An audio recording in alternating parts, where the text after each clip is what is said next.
नमस्कार किसान भाइयों, आज हम बात करने वाले हैं सोयाबीन में हम पोटास कितना दें, कब दें और कितनी मात्रा में दें ताकि हमारी सोयाबीन की फसल अच्छे से उत्पादन दे सके।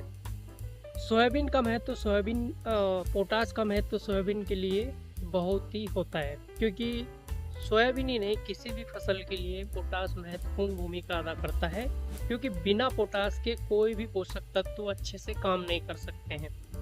जैसे सल्फर है, मैग्नीशियम, कैल्शियम, जिंक, आयरन, इन सभी पोषक तत्वों को काम करने के लिए पोटाश की ज़रूरत होती है। अगर पोटाश ही हमारी फसलों में नहीं रहेगा, इन पोषक तत्वों की जो कार्य प्रणाली है वो धीमी रहेगी। पोटाश क्या करता है, इन सभी पोषक तत्वों की कार्य प्रणाली को बढ़ा देता है। अक्सर हमने देखा होगा कि हमारी सोयाबीन की फसल में पौधा भी बड़ा है, पत्ते भी बड़े हैं और फलियों में भी दो दो तीन तीन दाने बने हैं।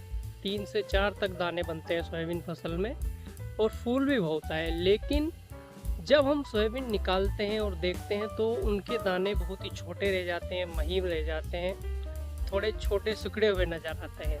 तो ये सब जो कमी हमें नज़र आती है, ये सब पोटास के कारण ही हमें दिखाई देती है। इसलिए हमें सोयाबीन की फसल में पोटास देना बहुत ही ज़रूरी है।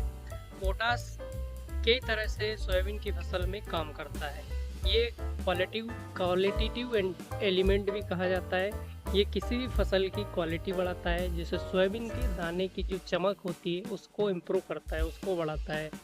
सोयाबीन का आकार बढ़ाता है, सोयाबीन के दाने को एक गोल कर देता है। पौधे में सोयाबीन के पौधे में जो भोजन स्टोर करते हैं पौधे, फोटोसिंथेसिस क्रिया द्वारा, प्रकाश संश्लेषण की क्रिया द्वारा, उसे ये पोटास ही उसे दाने तक पहुंचाता है। इसलिए हमें सोयाबीन की फसल में पोटास डालना बहुत ही ज़रूरी होता है। लेकिन हम पोटास कितनी मात्रा में डालें और कब डालें, ये भी बहुत ज़रूरी होता है। किसान भाइयों, हमें संपूर्ण पोटास की मात्रा सोयाबीन की फसल में बुआई के समय ही डाल देना चाहिए। या तो हम सीडिल में इसका प्रयोग कर सकते हैं। अगर हम सीडिल में इसका प्रयोग नहीं करते हैं, क्योंकि कई बार देखा गया है कि सीडिल में प्रयोग करने से दाने कम या अधिक पड़ सकते हैं, इसलिए हम अगर सीडिल में इसका प्रयोग नहीं करना चाहते हैं तो बोने से पहले भी आप फेंक सकते हैं या बोने के बाद भी इसे आप फेंक सकते हैं। अब बात कर लेते हैं हम इस कौन से पोटास का प्रयोग हमें सोयाबीन की फसल में करना चाहिए। किसान भाइयों, हमें सोयाबीन की फसल में MOP, म्यूरेट ऑफ पोटास का प्रयोग करना चाहिए। SOP का भी प्रयोग कर सकते हैं आप, लेकिन बेहतर होगा कि आप MOP का प्रयोग करें। MOP में 60% पोटास होता है। ये दानेदार होता है, पिंक कलर का थोड़ा दानेदार होता है। मार्केट में जो भी भाव मिले आप इसे खरीद सकते हैं। सबसे बड़ी बात होती है हम सोयाबीन की फसल में प्रति एकड़ कितना पोटास डालें, जिससे हमारे फसल की उत्पादकता अच्छी हो और क्वालिटी अच्छी हो। किसान भाइयों, अगर आप सोयाबीन की फसल में DAP डाल रहे हैं, 1846 DAP अगर आप डाल रहे हैं या डाल दिया हो, तो आप फिर प्रति एकड़ 25 से 30 किलोग्राम MOP जरूर डालें, जिससे आपकी फसल में, सोयाबीन की फसल में पोटास की पूर्ति हो सके। अगर आप NPK डाल रहे हो, जैसे कि 12-32-16 काफ़ी प्रचलित खाद है, इसमें पोटास 16% होता है, लेकिन ये मात्रा पर्याप्त नहीं है। हमें कुछ पोटास की मात्राएं अलग से भी डालनी पड़ती है। अगर आपने 12-32-16 NPK डाला हो तो आपको फिर 8 से 10 किलो या 6 से 7-8 किलो पोटास एक्स्ट्रा प्रति एकड़ में डालना चाहिए।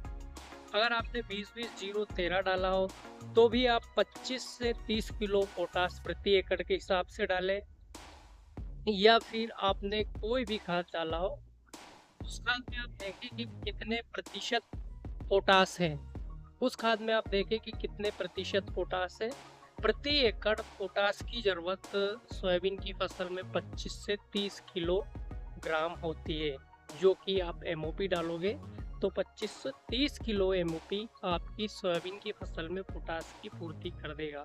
लेकिन ध्यान रखें कि पोटास जब आप डालें तो बोते समय ही डाल दें, या अगर आपने सोयाबीन बो भी दी है तो अभी 2-4 दिन में आप डाल सकते हो ऊपर से ही। बेहतर रिजल्ट आपको अगर पोटास का लेना है तो वो बोते समय ही डालकर आप ले सकते हैं। धन्यवाद किसान भाइयों। वीडियो कैसा लगा? वीडियो अच्छा लगा हो तो लाइक करें और हमारे चैनल को सब्सक्राइब करें।